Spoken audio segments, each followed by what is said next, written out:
Let me ask you something before we even get started. When was the last time you actually questioned the way you bathe? Not what soap you use, not what temperature you like your water. I mean the actual habit itself, showering every single day, the way you probably have since you were a kid. Most of us never think twice about it. It's just something we do. Wake up, brush your teeth, hop in the shower, start the day. Nobody ever sits you down and says, "Hey, that routine might need to change as you get older." But here's the thing. Your body at 65 is not the same body it was at 35. Your skin behaves differently. Your balance works differently. Even your immune system responds to water and soap in a completely different way than it used to. And that daily shower you've never questioned? For a lot of people over 60, it may quietly be working against you instead of for you. I know that might sound strange to hear, maybe even a little unsettling. Stick with me because by the end of this video, you're going to understand your own skin, your own safety, and your own energy in a way you probably never have before. Today, we're covering 7 facts about bathing after 60 that almost nobody talks about. Not at your doctor's office, not at the pharmacy, not around the dinner table.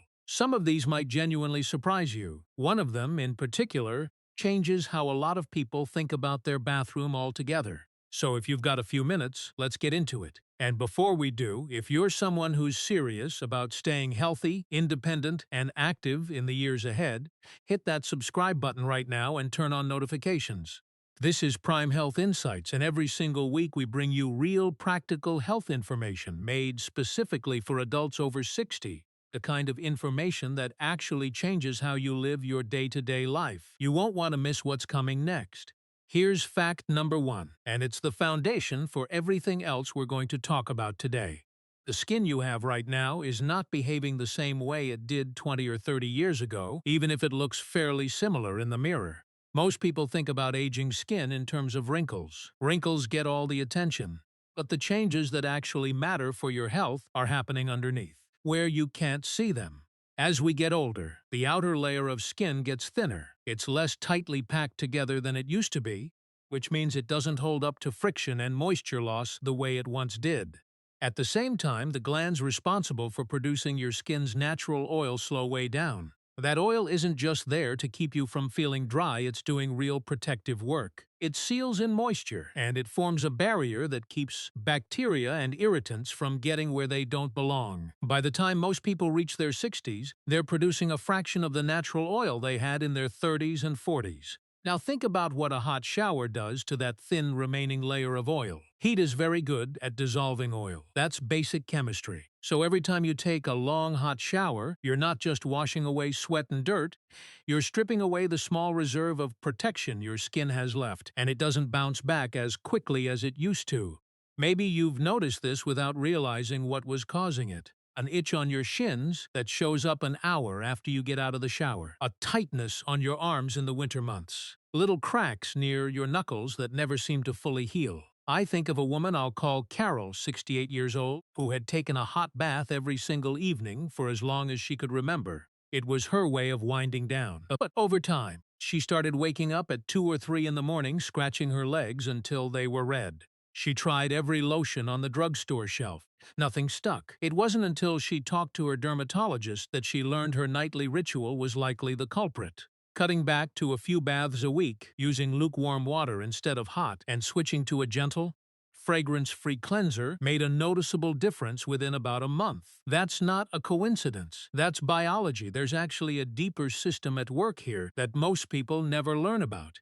Your skin is constantly renewing itself through a natural process where old cells shed from the surface and new ones rise up to replace them. In your 30s, that cycle takes about a month. By the time you're in your 70s, it can take nearly twice as long. Your skin isn't broken, it's just working on a slower schedule now, the same way a lot of things in the body do as the years go by. Harsh daily washing interrupts that slower cycle before it has a chance to finish, which is part of why aggressive scrubbing tends to leave older skin looking rougher and more irritated rather than cleaner. And here's why this matters more than simple comfort. When skin gets that dry, tiny cracks can form, cracks so small you might not even notice them. Those cracks are doorways. For someone managing diabetes, poor circulation, or a slower healing immune system, even a break in the skin you can barely see can turn into something that needs real medical attention. Now, here's where a lot of people get surprised, because it goes against everything we were taught growing up. Bathing too often can actually raise your risk of infection instead of lowering it. That sounds backwards, right? More washing should mean fewer germs. That's true for your hands before a meal. It is not necessarily true for your entire body, especially as you get older. Your skin isn't just a surface. It's home to trillions of tiny organisms, most of them harmless or even helpful, collectively called your skin's microbiome. These organisms take up space that harmful bacteria would otherwise claim. They help your skin stay slightly acidic, which is exactly the environment that keeps dangerous germs from settling in and multiplying. When you scrub your entire body with soap and hot water every day, you're not just removing dirt. You're wiping out huge portions of that protective community, along with the natural oils they depend on. Think of it like a garden that's been carefully balanced over years. Pull every weed, every insect, every organism out of that soil in the name of tidiness, and you don't end up with a healthier garden. You end up with dirt that can't support anything at all. A younger person's skin can usually rebuild that balance within a matter of hours. But after 60, with thinner skin and a slower natural repair cycle, that recovery window stretches out considerably. And during that window, you're more vulnerable than you'd ever guess. Take someone like Walter, a 71-year-old former mechanic who showered every morning and scrubbed himself thoroughly with a washcloth because, in his words, he wanted to actually feel clean. One day, his daughter noticed a warm, reddish patch spreading across his shin. He hadn't bumped it. He hadn't cut himself. His doctor diagnosed a bacterial skin infection that had entered through a crack too small for Walter to have ever noticed on his own, a crack caused by skin that had simply been dried out for too long. Walter didn't need to give up bathing. He needed a different approach. Showers dropped to 3 times a week, lukewarm water instead of scalding, a soft cloth for the areas that needed daily attention on the days in between, and patting dry instead of rubbing. The lesson tucked inside this story is one worth sitting with. Staying clean isn't only about removing germs. It's also about keeping your skin strong enough that germs can't get a foothold in the first place. Those are two very different goals, and most people only think about the first one. There's a second misunderstanding tangled up in all of this, and it has to do with body odor. A lot of people notice that their scent seems to change a bit as they get older. Not stronger exactly, just different. Understandably, the instinct is to respond by washing more. But researchers have found that some of the compounds responsible for that shift come from oxidation happening naturally in the skin's own oils, not from sweat or bacteria in the usual sense. Ordinary soap doesn't really touch that process, which means scrubbing harder or showering twice a day to chase that smell away often doesn't accomplish what people hope it will, and it can leave skin even more irritated in the process. What actually helps tends to be simpler than people expect. Staying well hydrated, eating meals with plenty of vegetables and foods rich in antioxidants, choosing breathable natural fabrics over synthetic ones that trap moisture against the skin. These small daily choices do more for freshness than an extra shower ever could. So what does a smarter routine actually look like? Let's get practical, because knowing the why only matters if it changes what you actually do. First, let's talk about where the real risk in bathing hides, and it might not be what you'd expect. It's not the water itself, it's the room. A wet bathroom floor offers almost no traction. Soap residue makes tile even slicker. Steam can fog up the space enough that you lose track of where the edge of the tub is. And inside the shower, you're constantly asking your body to do things that challenge your balance, lifting one leg, twisting to reach your back, tilting your head under the water with your eyes closed. According to the CDC, roughly 235,000 Americans end up in the emergency room every year because of bathroom-related injuries, and the overwhelming majority of the serious ones happen to adults over 65. There's an added wrinkle. Most people never connect to bathing. Hot water widens your blood vessels, which can cause a temporary dip in blood pressure. If you're on blood pressure medication or you already get a little lightheaded standing up too fast, a long hot shower can quietly amplify that effect without any warning at all. Here's a small practical shift that makes a real difference. On days you're not taking a full shower, a warm washcloth at the sink handles the areas that actually need daily attention. Your face, underarms, groin, and feet. That's it. That covers the areas where sweat and odor-causing bacteria actually concentrate. Everything else can wait a day or two without any real consequence. Meanwhile, A few simple additions to the bathroom itself go a long way. A sturdy grab bar near the shower entrance, a non-slip mat both inside and outside the tub, a shower chair so you're not standing the entire time, and a handheld shower head so you're not twisting and reaching to rinse off. None of these are signs of weakness. They're the same kind of common-sense precaution you'd take driving in icy weather. You're not avoiding the road, you're just being smart about how you handle it. There's also a habit worth breaking that nobody warns you about: vigorous scrubbing. Many people were raised to believe that a good hard scrub is what really clean feels like. But for skin that's already thinner and drier than it used to be, scrubbing does more damage than good. A gentle touch with a soft cloth accomplishes the same cleanliness with none of the wear and tear. And here's something easy to overlook entirely: bathing takes more physical energy than people give it credit for. Standing on a wet surface, bending to reach your feet, lifting your arms overhead to wash your hair, all of that draws on muscle strength that naturally declines with age. Some people find that a full shower leaves them more tired for the rest of the morning than they'd ever have guessed. There was a retired teacher I'll call Frank, 74 years old, who came to realize this almost by accident. He wasn't struggling with his skin or worried about infection.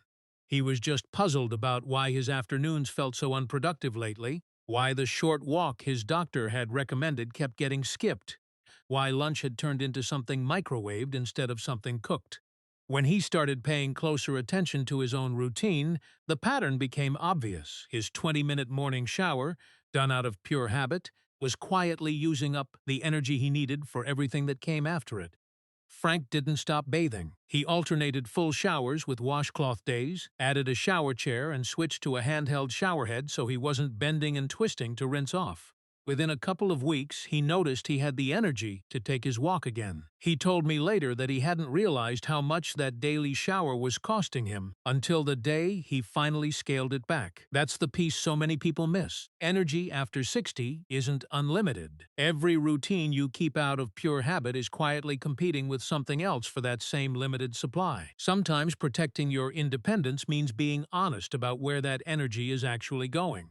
There's one more overlooked detail worth mentioning here. How you dry off matters almost as much as how you wash. Rubbing a towel briskly across dry, thin skin creates friction that can cause tiny tears you'd never notice in the moment. Patting the skin dry gently and applying a fragrance-free moisturizer while the skin is still slightly damp helps lock in whatever moisture is left and gives your skin a real chance to hold on to it. So let's bring this together, because I want you to walk away from this video with something you can actually use, not just a list of surprising facts. The biggest misconception most of us carry is that hygiene and daily bathing are the same thing. They're not. Hygiene is the outcome you're after: feeling clean, staying healthy, avoiding infection, feeling confident in your own skin. Bathing every single day is just one possible way to get there, and after 60, it's often not the safest or most effective way. A few adjustments tend to make the biggest difference. Full showers 2 or 3 times a week rather than daily is a range many dermatologists actually consider sufficient for most healthy older adults. Lukewarm water instead of hot protects both your skin barrier and your blood pressure. A gentle, fragrance-free cleanser does the job without stripping away what little natural protection your skin has left. And on the days in between, a quick wash of the face, underarms, groin, and feet with a warm cloth keeps you fresh without any of the added risk. Alongside all of that, a few habits deserve to stay non-negotiable because they matter more than ever: washing your hands thoroughly and often, brushing your teeth twice a day, and changing into clean clothes daily. Those small, low-effort habits do more heavy lifting for your overall health than most people realize. None of this is about lowering your standards. It's about matching your routine to the body you actually have today, not the one you had 30 years ago. Growing older doesn't mean giving up on feeling clean and put together. It means being a little wiser about how you get there, protecting your skin, protecting your balance, and protecting the energy you need for the parts of your day that matter most. One last thing worth remembering: none of this is one size fits all. Everyone's skin, mobility, and health history is a little different, which is exactly why it's worth having an honest conversation with your own doctor before making changes, especially if you're managing diabetes, a skin condition, or a cardiovascular concern. What works beautifully for one person might need a small adjustment for another, and that's completely normal. The goal was never to hand you a strict rulebook, it was to hand you permission to question a habit you'd never questioned before, and to make choices that actually fit the life you're living now. If even one of these 7 facts changed the way you think about your own routine, I'd genuinely love to hear which one it was. Drop it in the comments. It helps me know what to dig into next, and your answer might be exactly what convinces someone else watching to make a small, safe change today. And if you found this helpful, consider sharing it with a parent, a spouse, or a friend who could use it. Sometimes the smallest changes in habit lead to the biggest changes in how safe and confident we feel in our own homes. Before you go, if you're not already subscribed to Prime Health Insights, now is the perfect time. Hit that subscribe button, tap the bell so you never miss a new video, and give this one a thumbs up if it gave you something valuable today. We publish new, practical, doctor-informed health content for adults over 60 every single week, and the next video might be exactly what you or someone you love needs to hear. Take care of yourself out there, and I'll see you in the next one, right here on Prime Health Insights.